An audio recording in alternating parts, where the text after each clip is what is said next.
मैं राजीव लैम्बर्ट एक बार फिर एक नई श्रृंखला के साथ आपके सन्मुख आया हूं और इस बार हम विस्तार में लूका रचित सुसमाचार का अध्ययन करेंगे और हमेशा की तरह जो हमारा पहला पाठ होता है वो परिचय का पाठ होता है। तो हम भी लूका रचित सुसमाचार का पहला पाठ जो परिचय है, इंट्रोडक्शन है, उस पर अध्ययन करेंगे। सुसमाचारों को लिखते समय प्रत्येक सुसमाचारों के लेखकों के अपने कुछ उद्देश्य थे, साथ ही उनके अपने ही कुछ श्रोता हुआ करते थे। प्रियो, इन लेखकों ने अपने सुसमाचार में लिखी गई सामग्रियों के द्वारा स्वाभाविक रूप से अपने अपने श्रोताओं को प्रभावित किया है। मैं आपको उदाहरण के तौर पर बताता हूं। पहला देख लेते हैं मती। मती ने अपनी पुस्तक यानी अपने सुसमाचार में मुख्यतः यहूदियों को ध्यान में रख के अपना सुसमाचार लिखा था। मती ने अपने लेख को अच्छी तरह से संगठित यानी ऑर्गेनाइज्ड किया था, जिसमें उसने यीशु की गतिविधियों और उसकी सेवकाई के विवरण को कथाओं में यानी नैरेटिव्स की श्रृंखला में दर्ज किया। साथ ही विभिन्न व्यक्तियों और समूह के साथ यीशु के संवादों का भी मती ने उल्लेख किया है। प्रियो, देखा जाए तो मती रचित सुसमाचार एक पक्ष समर्थक यानी अपोलोजेटिक लेख है, जिसमें मती ने यह साबित करने का प्रयास किया है कि यीशु ही पुराने नियम में बताया गया मसीहा था। मती ने यीशु की गतिविधियों को, उसकी शिक्षा तथा उसके चमत्कारों को पुराने नियम की भविष्यवाणियों के साथ जोड़ा है। साथ ही मती ने यहूदी इतिहास, यहूदी रीति रिवाज और यीशु की वंशावली का भी उपयोग किया है, ताकि उसके श्रोता कौन थे? यहूदी। उसके श्रोता को विश्वास हो सके कि यीशु मसीह ही पुराने नियम में बताया गया मसीहा है, जिसने पुराने नियम की प्रत्येक भविष्यवाणी को पूरा किया है। अब हम चर्चा कर लेते हैं मरकुस रचित सुसमाचार की कि मरकुस ने क्या ध्यान रखते हुए उसके श्रोता कौन थे। मरकुस का सुसमाचार सबसे छोटा और संभवतः सबसे पहले दर्ज किया जाने वाला सुसमाचार है, जो 64 से 67 एडी के बीच में दर्ज किया गया था। मरकुस के सुसमाचार का उद्देश्य यीशु के कार्यों के आधार पर यह साबित करना था, प्रियो, कि यीशु ही परमेश्वर का दिव्य पुत्र है। मरकुस ने अपना समय यीशु की पृष्ठभूमि और धार्मिक अटकलबाजी में नहीं गंवाया, परंतु सीधे स्पष्ट टू द पॉइंट अपनी बात को शुरुआत से ही रखा है कि यीशु ही परमेश्वर का पुत्र है, जिसको साबित करने के लिए मरकुस ने यीशु के सबसे ज्यादा चमत्कारों का वर्णन किया है। मरकुस का सीधा और छोटा सुसमाचार अन्य जाति के लोगों को काफी आकर्षित करता है, जो उस समय के रोमी मानसिकता के लोग हुआ करते थे। उनके लिए यह काफी अनुकूल था। साथ ही यहूदी वंशावली और पुराने नियम के भविष्यवाणियों के संदर्भ से मरकुस का सुसमाचार मुक्त था। उसमें कोई ऐसी चीजें नहीं थी, वंशावली और यहूदियों से रिलेटेड ज्यादा कुछ ऐसी चीजें हैं नहीं जो अन्य जातियों की समझ से बाहर हुआ करती थी। मतलब यहूदियों की जो चीजें थी वो अन्य जातियों की समझ से बाहर थी, तो मरकुस ने उन चीजों को दर्ज नहीं किया। यद्यपि मरकुस का सुसमाचार सबसे छोटा जरूर है, परंतु इसी सुसमाचार में बहुत सारी आयतें दूसरे सुसमाचारों में ली गई हैं। प्रियो, जैसे लूका ने 350 आयतें मरकुस के सुसमाचार से ली हैं। Could you imagine? और इसी सुसमाचार में सबसे अधिक चमत्कारों का वर्णन है। संभवतः 35 चमत्कारों में से 18 चमत्कारों का वर्णन केवल मरकुस ने अपने सुसमाचार में किया है, ताकि वह अपने श्रोताओं को यह विश्वास दिला सके कि यीशु मसीह ही परमेश्वर का जीवित पुत्र है और दुनिया का इकलौता उद्धार करता है। आइए हम यूहन्ना रचित सुसमाचार की चर्चा कर लेते हैं। तो यूहन्ना का सुसमाचार तब लिखा गया था जब यहूदी और अन्य जातियों के बीच का अंतर काफी हद तक मिट चुका था। मतलब 70 एडी के बाद, जब यरूशलेम के में अंदर जो मंदिर था उसका विनाश हो चुका था। यूहन्ना ने अपना लेख एशिया माइनर में लिखा था, जो आज का तुर्की कहलाता है, जहां ज्ञानवाद मतलब नॉस्टिसिज्म जैसे झूठे सिद्धांत ईसाई धर्म के सिद्धांत और दावों को डायरेक्ट चुनौती दे रहे थे।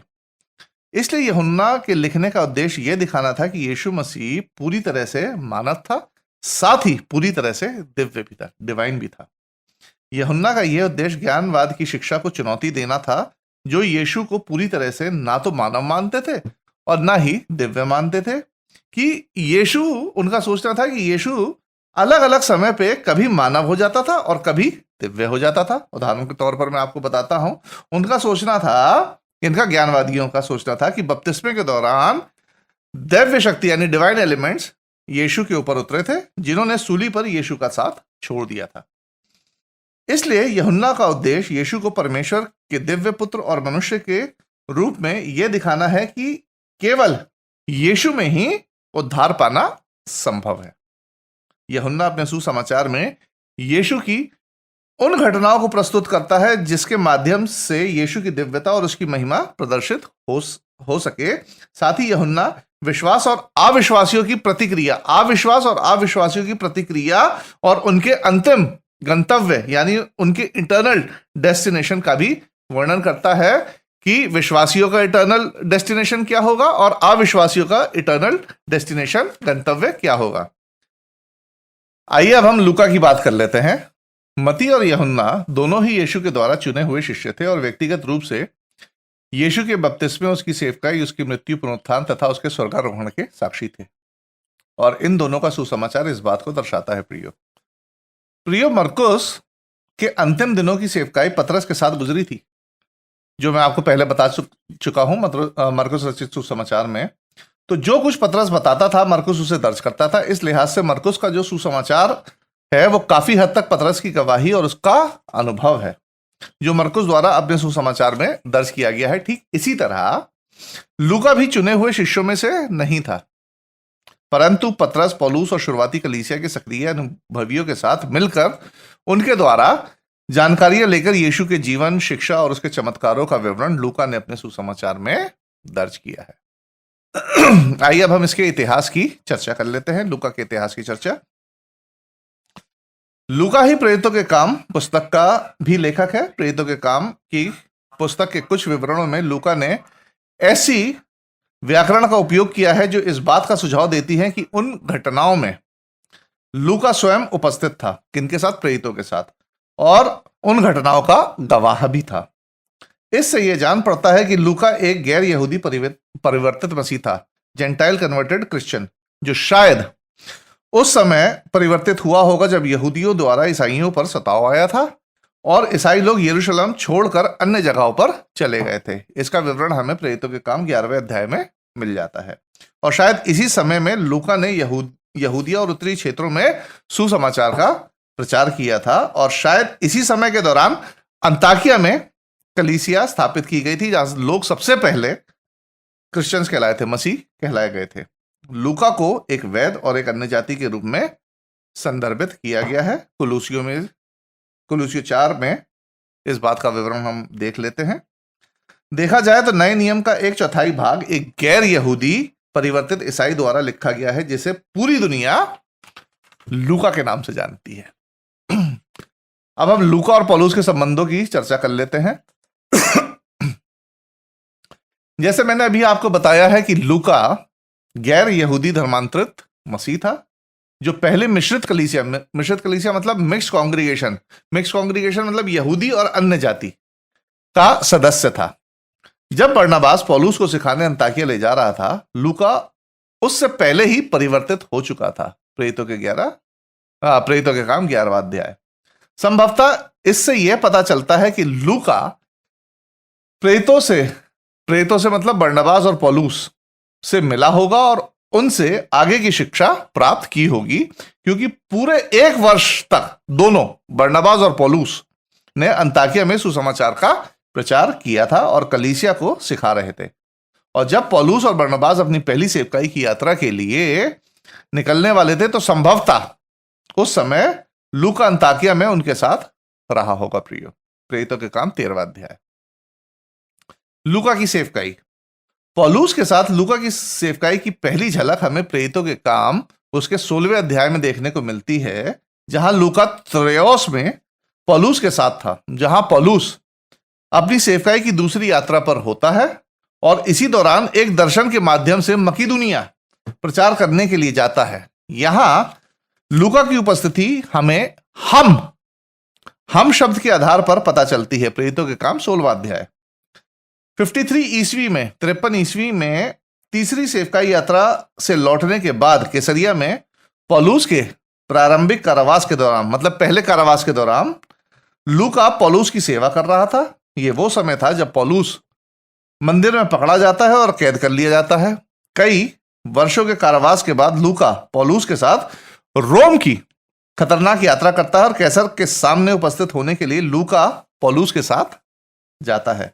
प्रेरितों के काम 28वें अध्याय की 30 से 31वीं आयतों से हमें पता चलता है कि लूका रोम में पौलुस के पहले कारावास के दौरान उसके साथ मिलता जुलता रहता था। प्रियो, पौलुस ने लूका का अंतिम उल्लेख दूसरा तीमुथियुस उसके 4थे अध्याय की 11वीं आयत में किया है, जब पौलुस दूसरी बार कैद में होता है। इसके बाद पौलुस का एक्सिक्यूशन हो जाता है, पौलुस को मार दिया जाता है और अपनी मृत्यु की प्रतीक्षा कर रहा होता है। ये 66 से 67 ईस्वी की बात रही होगी।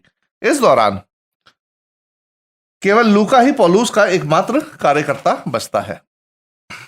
अब हम लूका के सुसमाचार की जानकारी को प्राप्त कर लेते हैं। आइए हम लूका के सुसमाचार की कुछ जानकारियां प्राप्त कर लेते हैं। लूका के पास अपने सुसमाचार लिखने के लिए, जानकारियां जुटाने के लिए कई प्रत्यक्ष संसाधन थे, यानी फर्स्ट हैंड प्रेजेंट सोर्सेस।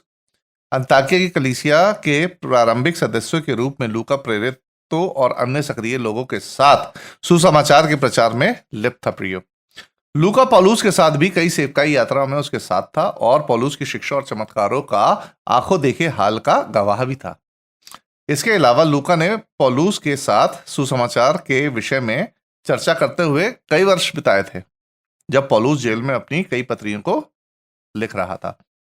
लूका के संबंध मरकुस के साथ भी थे, जिसने मरकुस रचित सुसमाचार को लिखा था। इसका विवरण हमें फिलेमोन की पत्री और दूसरा तीमुथियुस की पत्री में देखने को मिल जाता है।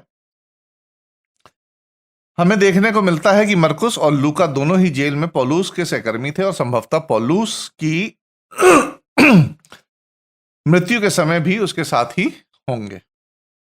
इस पृष्ठभूमि के अनुसार लूका को पवित्र आत्मा के निर्देशन में एक सुसमाचार लिखने का मौका मिला था, जिसने उसे बखूबी लिखा, जो यीशु के जीवन, मृत्यु और पुनरुत्थान के आंखों देखी गवाही के आधार पर तो नहीं था, फिर भी प्रेरितों की अगर मैं चर्चा करूं तो पौलुस, पतरस और अन्य और उनके समकालीन यानी उनके जैसे कंटेम्प्रेरी के आंखों देखी गवाही के आधार पर था, जैसे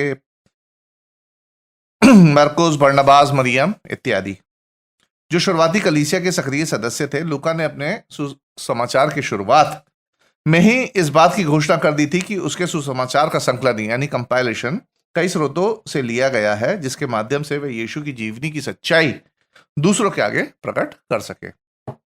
यदि हम इसकी तिथि की बात करें तो अधिकांश विद्वान इस बात से सहमत हैं कि जब नए नियम के लिए कोडेक्स यानी पुस्तक के रूप में तैयार किया गया था, तो चारों सुसमाचारों को क्रम के अनुसार रखा गया था, जैसे मत्ती, मरकुस, लूका और यूहन्ना। आइए हम इसके विषय वस्तु की चर्चा कर लेते हैं, यानी इसके थीम की। लूका की विषय वस्तु बड़ी व्यवस्थित है। अन्य सुसमाचारों के लेखनों में एक धार्मिक लक्ष्य को दिखाया गया है। प्रियो, जैसे मत्ती ने यह दिखाया है कि यीशु मसीही पुराने नियम में बताया गया मसीहा है। मरकुस में यीशु ही परमेश्वर का दिव्य पुत्र है, यह बताया गया है। यूहन्ना ने यीशु को दिव्य और मनुष्य दोनों रूप में प्रस्तुत किया है, परंतु लूका का मुख्य उद्देश्य यह दिखाना नहीं था कि यीशु ही परमेश्वर है, परंतु यह उजागर करना था कि परमेश्वर का पुत्र एक ऐतिहासिक वातावरण में यानी एक हिस्टोरिकल एनवायरनमेंट में, ऐतिहासिक वातावरण में मनुष्यों के बीच में रहा था। इस बात को साबित करने के लिए लूका ने सभी प्रकार के ऐतिहासिक चिन्हों को अंकित किया है। सारे हिस्टोरिकल इवेंट्स को उसने अंकित किया है, जैसे शासकों के नाम, ऐतिहासिक घटनाएं, शिष्य और सहकर्मियों के साथ पारस्परिक क्रिया यानी यीशु का इंटरैक्शन आदि, ताकि दुनिया को यह बता सके कि परमेश्वर का पुत्र सचमुच एक ऐतिहासिक काल में पृथ्वी पर मनुष्य के बीच में चला फिरा, उठा बैठा और फिर मरा और फिर दोबारा जी उठा। लूका यीशु के चमत्कारी जन्म, जीवन, मृत्यु, पुनरुत्थान और स्वर्गारोहण की एक व्यवस्थित संरचित कथा को प्रस्तुत करता है। Well structured narrative of Jesus Christ, जो यरूशलेम और गलील के क्षेत्रों में पहली शताब्दी के दौरान मानव इतिहास में घटी थी।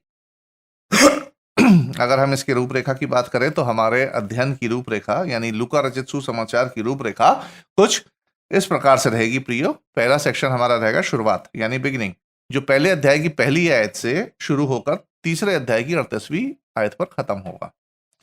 फिर आएगा हमारा दूसरा सेक्शन गलील में यीशु, जीसस इन गैलिली, जो चौथे अध्याय की पहली आयत से शुरू होकर 9वें अध्याय की 50वीं आयत पर समाप्त होगा। हमारा तीसरा सेक्शन रहेगा यीशु का यरूशलेम की ओर जाना, 9वें अध्याय से के 51 आयत से शुरू होकर 18वें अध्याय की 30वीं आयत पर ये सेक्शन समाप्त होगा। हमारा चौथा सेक्शन रहेगा यीशु का यरूशलेम में प्रवेश करना, जो 18वें अध्याय की 31वीं आयत से शुरू होकर 21वें अध्याय की 38वीं आयत पर समाप्त होगा। और लास्ट हमारा सेक्शन रहेगा समापन, कंज्यूमेशन, जो 22वें अध्याय की पहली आयत से शुरू होकर 24 अध्याय के 53वीं आयत पर खत्म होगा। लूका यीशु के जीवन के बारे में चरण दर चरण यानी स्टेप बाय स्टेप विवरण लिखता है, जो यीशु के जन्म से पहले के संकेत और घटनाओं को बताता है। लूका एक सटीक ऐतिहासिक खाके में यीशु की मृत्यु, पुनरुत्थान, उसके स्वर्गारोहण तथा स्वर्गारोहण के बाद की कहानी का भी वर्णन करता है, मतलब कलीसिया की स्थापना का भी विवरण करता है। प्रेरितों के काम की बात कर रहा हूं मैं। यह सब एक सरल सीधी शैली में है जो लूका के पाठक, प्रियो बड़ी दिलचस्प बात है, लूका का सिर्फ एक पाठक था और उसका नाम था थियोफिलीस, जो लूका के पाठक को यह कल्पना करने में मदद करता है कि वास्तव में मानव इतिहास में एक विशेष समय पर परमेश्वर का इकलौता पुत्र सामान्य लोगों के बीच में रहा, जो युगान युग जीवित है। प्रियो, लूका मती के बाद दूसरा सबसे लंबा सुसमाचार है, जिसमें 24 अध्याय हैं। इस सुसमाचार के अध्ययन में मैं कोशिश करूंगा कि आपका ध्यान उन चीजों पर ज्यादा केंद्रित करूं जो केवल लूका रचित सुसमाचार में ही पाए गए हैं, अन्य सुसमाचारों में उनका विवरण नहीं है। मुझे उम्मीद है कि इस तरह का अध्ययन आपको अधिक आसान और अच्छा लगेगा। इस अध्ययन का अधिक लाभ उठाने के लिए मेरा सुझाव यह है कि आप मेरे आगे आगे लूका रचित सुसमाचार को अच्छी तरह पढ़ लिया कीजिए। हमारा यह परिचय पाठ यहीं समाप्त होता है प्रियो। अगले हफ्ते आपसे फिर मुलाकात होगी दूसरे पाठ के साथ। तब तक के लिए मुझे राजीव लैम्बर्ट की तरफ से जय मसीह की।